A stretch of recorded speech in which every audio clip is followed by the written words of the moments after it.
আর ডাক্তারের যখন কোনো কিছু করার থাকবে না, তখন কিন্তু ওই ডাক্তারই বলবে কি জানেন, ডাক্তার ডাকো তারে, ডাকো তারে। আমরা এত সময় এতদিন ধরে জীবনে ভগবান এত সময় দিয়ে দিল, সেই সময়ের আমরা সৎ ব্যবহার করতে পারলাম না। আর সেই দিন যখন আমরা ভগবানের কাছে গিয়ে বলবো যে ঠাকুর আজ আমার শেষ সময় এসে গেছে, এই শেষ সময় তুমি আমার কথা শোনো ঠাকুর, সেদিনই ভগবান বলবে বাবা আমি তোমাকে সারাটা জীবন ধরে এত সময় দিয়ে গেলাম, তুমি তো সেই সময়ের সৎ ব্যবহার করলে না। তা যারা আমায় ডাকে, যারা আমায় ভালোবাসে, আজ আমি তাদের জন্য খুব ব্যস্ত। তোমার কথা শুনবার সময় আমার আজ না। মায়েরা বাবারা, ব্যাংকে টাকা জমা করলে তবেই তো আমরা সুদ সমেত ফেরত পাবো, যে কথাটা না বললে সব কিছু বাবা বড় অপরাধ হয়ে যায়। আজকে দান বাবা, দান যদি সঠিক পাত্রে, দান যদি ঠিক ঠিক ভাবে করা যায়, তবে কিন্তু সেই দানের প্রতিক্রিয়া, পরিণতি আমরা কিন্তু কর্মফল অনুসারে পেতে পারি। আজকে যে এত সুন্দর করে মাইকের আয়োজন করেছেন, প্যান্ডেলের আয়োজন করেছেন এবং লক্ষ্মী নারায়ণকে তার গৃহ মন্দিরে নিয়ে আসার জন্য কতদিন ধরে তিল তিল করে মনের মধ্যে বাসনা করেছিলেন যে বাবা ঠাকুর, নামটা কি বাবা আপনার জেনার বাড়িতে প্রিয় কর্তা মহাশয়?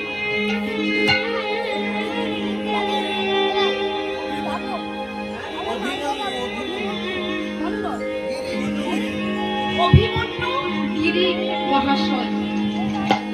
তার অন্তরের মধ্যে দিন দিনে তিলে তিলে বাবা তার বাসনা আছে, হ্যাঁ আমার বাড়িতেও আসবেন লক্ষ্মী নারায়ণ, বৈকুণ্ঠাধিপতি লক্ষ্মী নারায়ণ, আমার বাড়িতে আসবেন সাধু গুরু বৈষ্ণব, আমার বাড়িতে আসবেন ভক্ত।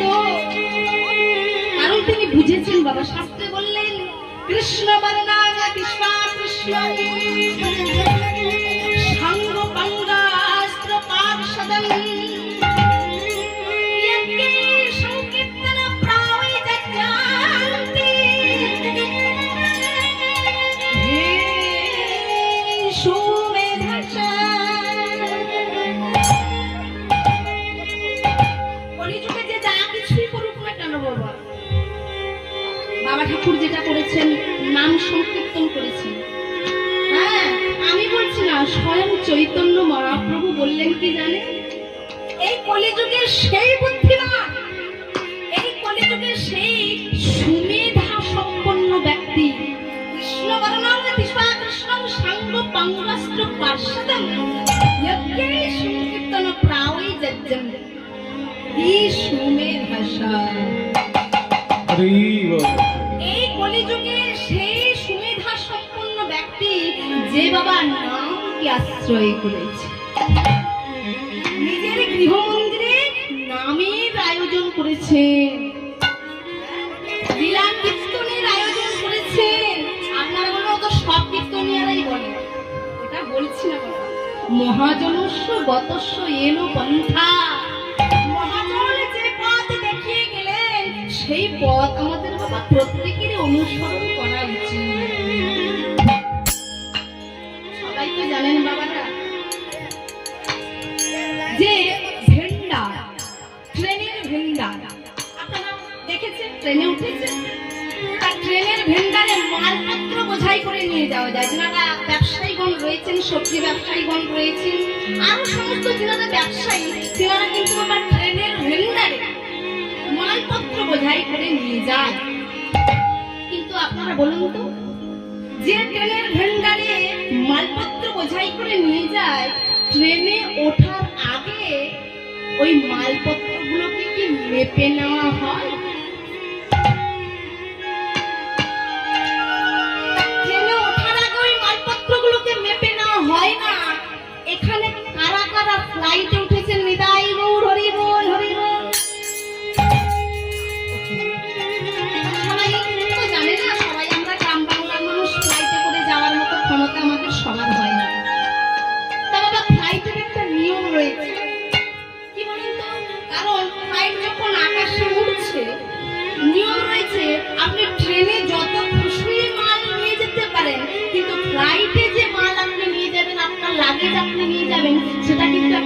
নির্দিষ্ট মাপ রয়েছে, সেই মাপের বেশি কিন্তু আপনি নিয়ে যেতে পারবেন না।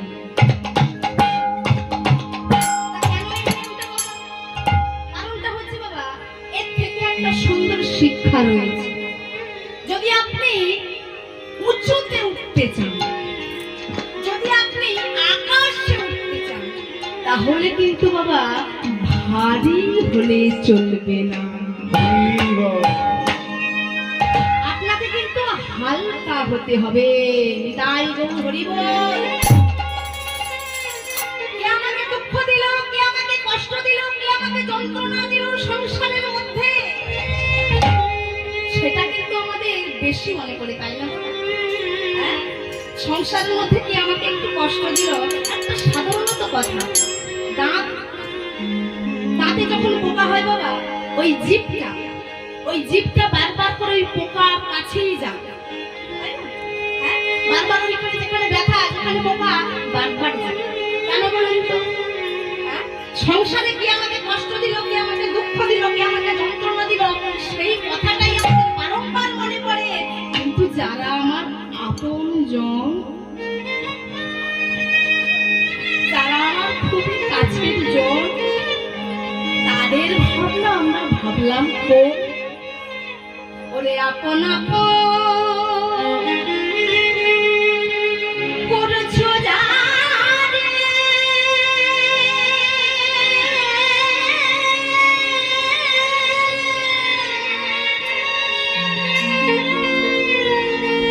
কেউ তো আপন নয়,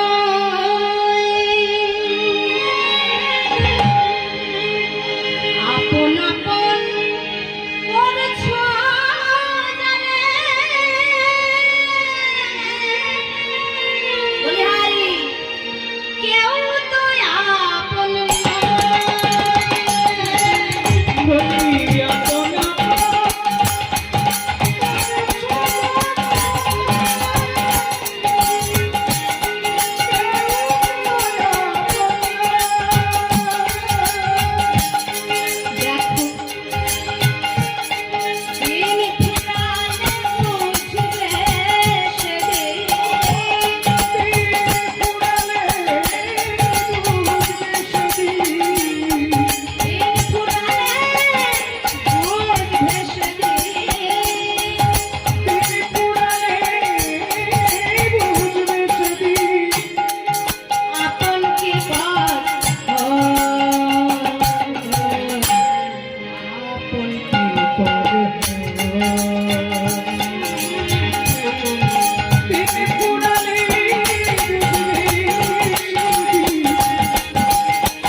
সেদিন আমরা বুঝবো বাবা, দিনটা যখন আমাদের সংসারে ফুরিয়ে যাবে, সেদিন আমরা বুঝবো যে কে আপন আর কে পর।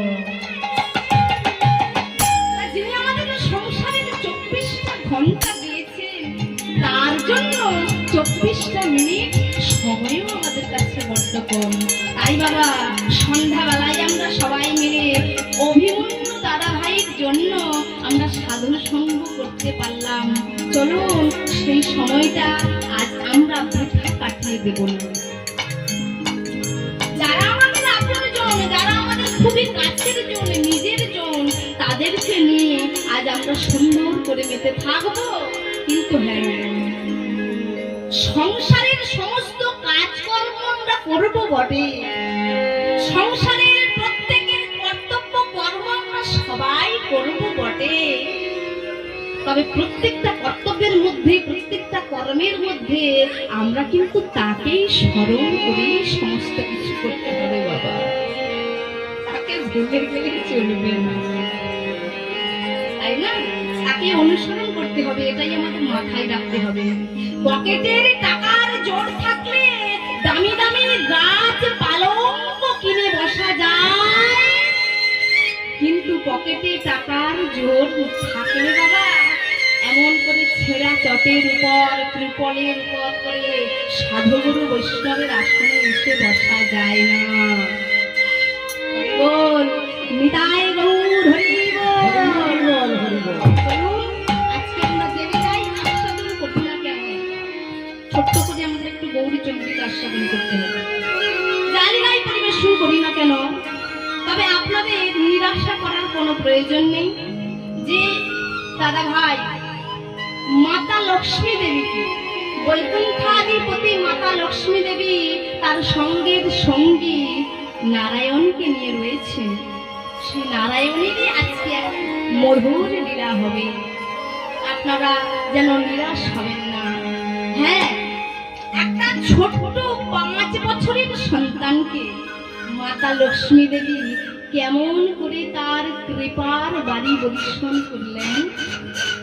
সঙ্গে প্রভু নারায়ণকে সঙ্গে লয়ে ওই ছোট্ট সন্তান 5 বছরের সন্তান কেমন করে লক্ষ্মী দেবীর কৃপা পেলেন এবং প্রভু নারায়ণের কৃপা পেলেন, এবং অন্তিম লগ্নে জীবনে সে কেমন করে পুরী ধামের জগন্নাথ দেবের কৃপা পেলেন, তার সকল তথ্য এবং তথ্য আমরা সবাই মিলে আস্বাদন করব। তার আগে একটু ছোট্ট করে গৌরচন্দ্রিকা, আমাদের কলিযুগের ভগবান শ্রী গৌরাঙ্গ মহাপ্রভু, তাকে একটু স্মরণ না করলে, তার কথা একটু না বললে বাবা সব থেকে বড় অপরাধ হয়ে যাবে। সবাই মিলে আমরা করবো তো নিতাই গৌর হরি বল হরি বল। তবে হ্যাঁ, আপনাদের একটু সহযোগিতা করতে হবে। ওইদিকে আমার লক্ষ্মী মায়েরা রয়েছেন, আপনারা তো সবাই জানেন যে গল্পের যেরকম হু দেওয়া যায়, ওই একা আমি বলে যাব আর আপনারা শুধু আমার মুখের দিকে হাঁ করে তাকিয়ে থাকবেন, তাহলে তো কিছু বোঝা যাবে না। আমার কথা শুনে আপনারা বুঝতে পারছেন কিনা সেটা তো আমাকে একটু কথোপকথন করতে হবে, একটু সাড়া দিতে হবে। হ্যাঁ, আপনারা সবাই যেন একটু একটু করে হু দিয়ে যাবেন, একটু মাথাটা নাড়বেন। তাই গৌর হরি হরি বল। শ্রী গৌরাঙ্গে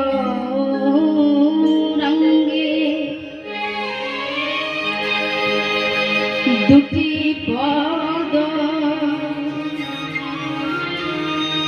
যার ভাবনা সম্পদ, সে জানে ভগবতী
শ্রী গৌরাঙ্গের দুটি পদ যার ধন সম্পদ সম্পদ সে জানে ভগতি রস গৌরাঙ্গের মধুর লীলা মধুর লীলা যার কর্মে প্রবেশিলা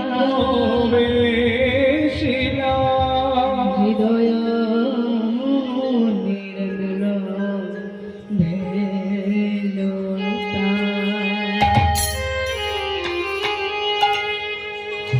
মহাজন বললেন পদাবলিতে যে শ্রী গৌরাঙ্গের মধুর লীলা যার কর্ণে প্রবেশিলা হৃদয় নির্মল ভেলতা।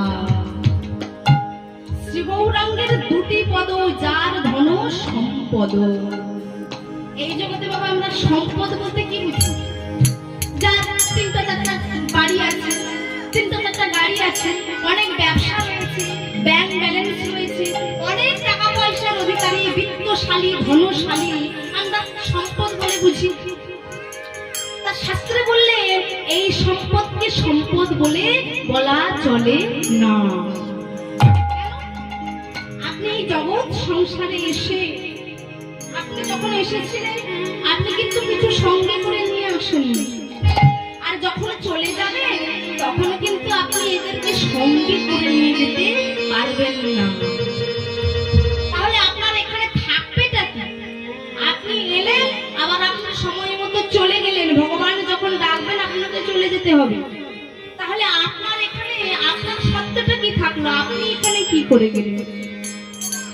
সমস্ত কিছু চলে গেলেও বাবা আপনার কিন্তু কর্মফলটা আপনার সঙ্গীর সাথী হয়ে এই জায়গায় উজ্জ্বল ভাবে জ্বলজ্বল করবে। আপনারা সবাই জানেন চলে গেল বাবা কিছুদিন আগে রতন টাটা, জানেন আপনারা সবাই কি দিয়ে গিয়েছিলেন তিনি ভারতবর্ষকে। তিনি ভারতবর্ষের উপর কেমন অবস্থায় ছিলেন, মাথার ছাতা হয়েছিলেন। তিনি তেনার মতো মানুষ চলে গেল বাবা। শাস্ত্রে বললেন যে জব হামে पैदा हुए हम रहे जाके হাসি, মানে যখন আমি জগতে এসেছিলাম, মায়ের কোলে যখন এসেছিলাম,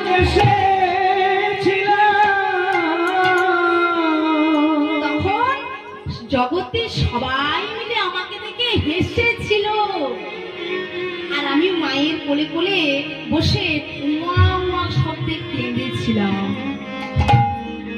আর এটাই হয়েছিল জগতের নিয়ম। আর যেদিন এই জগৎ থেকে চলে যাব বাবা, সেদিন এই জগতের নিয়মটা বাবা আমাদের পাল্টে যেতে হবে। ভক্ত কবির বললেন এই নিয়মটা কি করবে? যেদিন এসেছিলে তুমি জগতে, তুমি কাঁদতে কাঁদতে এসেছিলে, আর যেদিন তুমি এই জগৎ থেকে চলে যাবে সেদিন নিয়মটা তোমার পাল্টে যাবে। জ্যাক রই হাম হাসি। এমন কাজ তোমায় করে যেতে হবে, এমন কাজের নিদর্শন তুমি দিয়ে যাবে যে জগৎবাসী তুমি চলে গেছো বলে তোমার জন্য হাহাকার করে কাঁদবে, আর তুমি যেন তাদের কাছ থেকে হাসতে হাসতে চলে যেতে পারো। এটাই হচ্ছে বাবা জগতের নিয়ম। আমাদের কর্মের মাধ্যম দিয়ে মানুষের কাছে উজ্জ্বল হয়ে থাকতে হবে। তাই বললেন যে সম্পদ, এত কিছুর যে সম্পদ, সেই সম্পদ কি আমাদের কাছে থাকবে বাবা? মা লক্ষ্মী হচ্ছে চঞ্চলা। হ্যাঁ, মা লক্ষ্মী কার সঙ্গে থাকেন জানেন? মা লক্ষ্মী আজকে এখানে আছে, কাল সেখানে আছে। আপনারা জানেন যে হঠাৎ করে পাড়ার মধ্যে একজন বড় লোক জেগে উঠল, আবার কিছুদিন পরে শোনা যাচ্ছে সে বড় লোক আর বড় লোক নেই, আবার একজন পাড়ার একজন বড় লোক হয়ে গেছে। কেন বলুন তো? কারণ মা লক্ষ্মী হচ্ছেন চঞ্চলা, সবার বাড়িতে তিনি থাকেন না। কার বাড়িতে থাকেন জানেন? যিনারা নারায়ণকে সঙ্গের সঙ্গী করে রাখেন। মা লক্ষ্মী নারায়ণ ছাড়া থাকেন না। তাই শুধু মা লক্ষ্মী দেবীর পুজো হতে পারত, কাছে যেন নারায়ণ রয়েছেন, বৈকুণ্ঠাধিপতি নারায়ণ। নারায়ণ আছেন বলে মাতা লক্ষ্মী দেবী রয়েছেন। এই যে সমস্ত কিছু সম্পদ আমরা কিন্তু কেউ শেষের দিনে নিয়ে যেতে পারবো না, আর এই সম্পদগুলোকে কিন্তু কেউ সম্পদ বলে আমরা গণনা করতে পারবো না। আসল সম্পদ সেটাই যে আমার গৌরাঙ্গের রাতুল রাঙা চরণ আশ্রয় গ্রহণ করেছেন, যে আমার দাদা নিতাইয়ের রাঙা চরণ আশ্রয় গ্রহণ করেছে।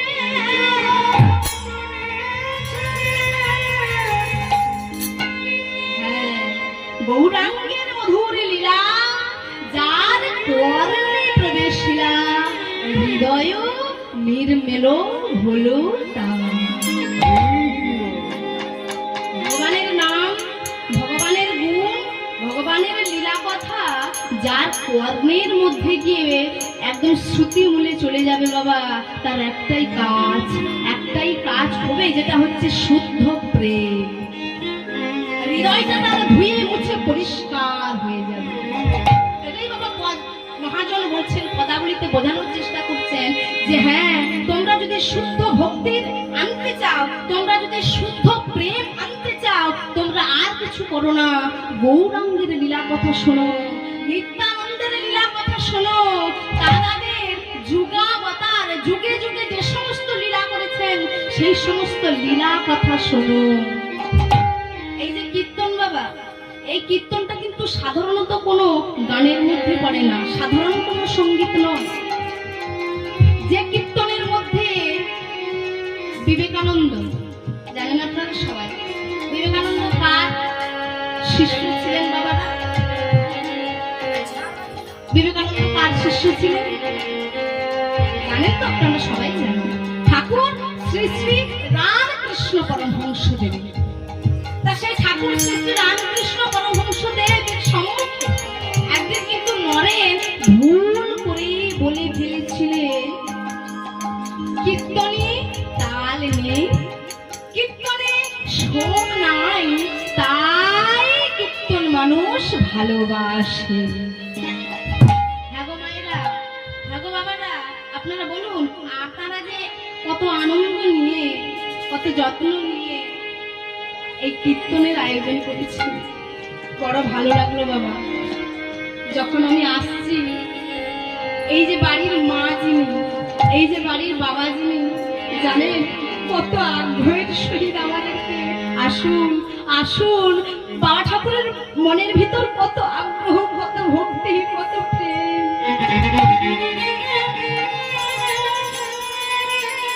এই প্রেম ভক্তি বাবা সবার মধ্যে থাকে না, সবার মধ্যে শুদ্ধ প্রেম থাকে না, সবার মধ্যে শুদ্ধ কৃষ্ণ ভক্তি থাকে না বাবা। আমরা তো অনেক জায়গায় যাই বাবা, বড় ভালো লাগলো যে বাড়িতে যদি অতিথি আসে, সে অতিথির কেমন ভাবে সৎ ব্যবহার করতে হয়, কেমন করে তার আতিথ্য দিতে হয়, সেটা আমরা সব জায়গায় গিয়ে পাই না বাবা।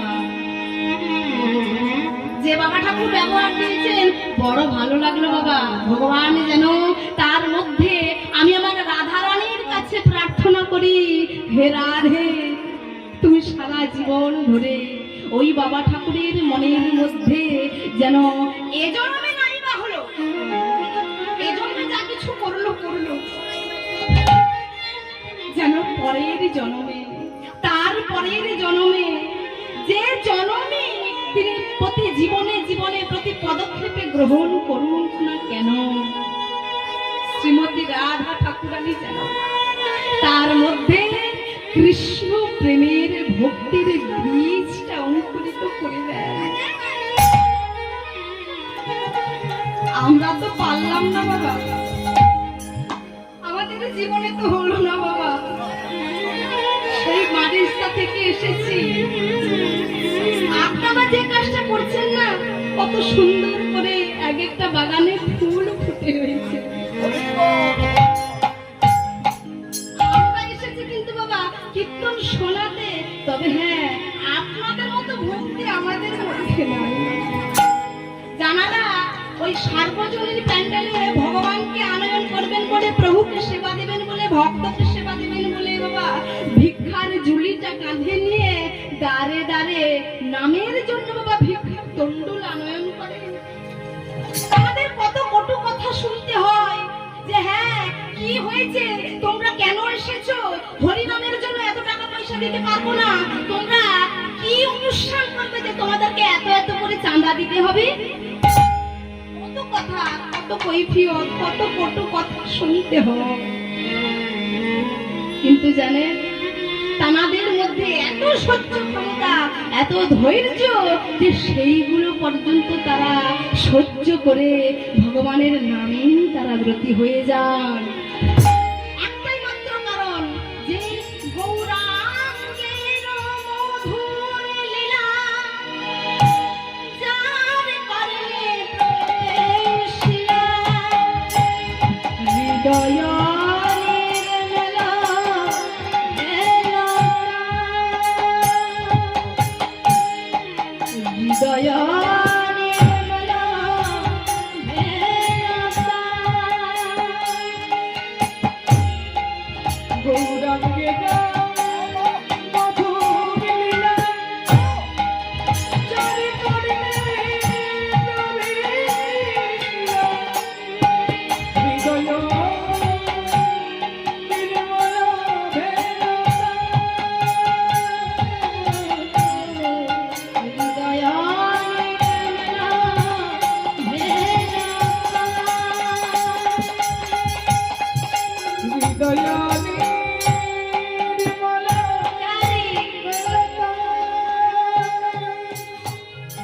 বলছি বাবা যে তানাদের মধ্যে যে সহ্য ক্ষমতা, আপনাদের মধ্যে যে সহ্য ক্ষমতা, সে সহ্য ক্ষমতা, সে ধৈর্য, সেই ভক্তি কিন্তু বাবা আমাদের মধ্যে নাই। আমরা এসেছি পয়সা নিয়ে প্রোগ্রাম করার জন্য, আর আপনাদের মধ্যে কোনো লালসা নেই, আপনাদের মধ্যে কোনো কামনা নেই।